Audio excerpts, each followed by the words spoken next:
Vi har valgt at afholde Ulighedens Topmøde, fordi vi mener, at der er brug for et vedholdende og kontinuerligt fokus på den stigende ulighed i Danmark.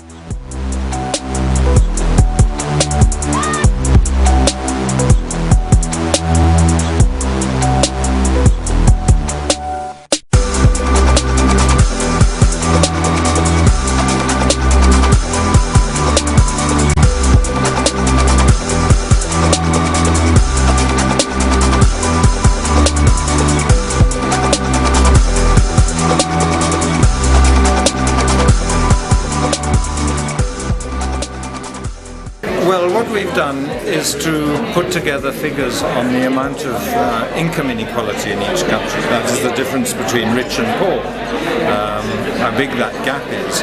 And we find that in the countries where the gap is bigger, you have worse health and more of almost every kind of social problem.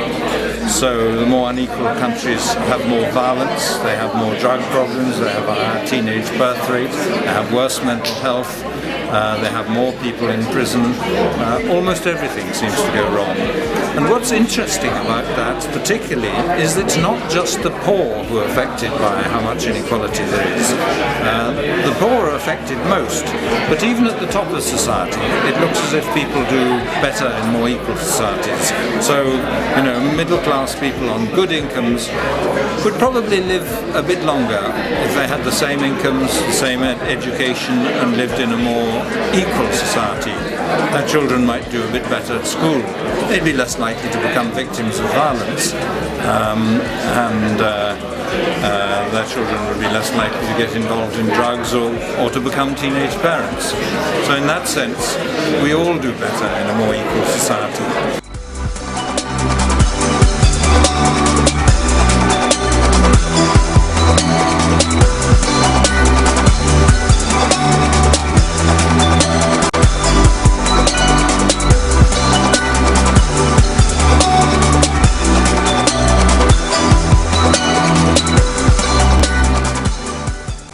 Spread the word about the fact that we need to reinvent how we work with the poor, and that having a kind of emotional or a moral or a political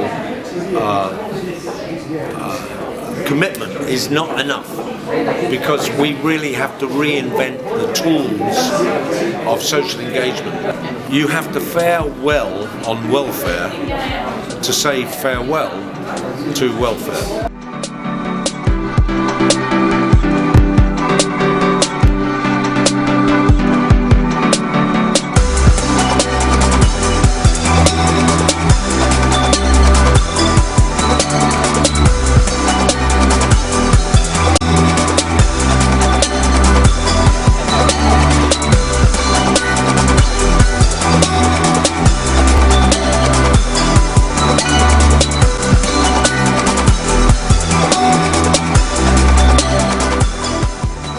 Men vi vil gå ind og afskaffe de der fattigdomsskørende ydelser, der er på kontanthjælp med loftet og på starthjælp.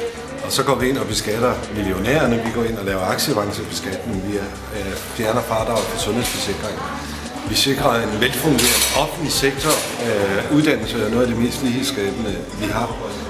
Så vi vil lave et kæmpe skridt fremad imod øget lighed. Også fordi vi tror, at samfund med stor lighed er det bedste samfund på alle måder at leve i.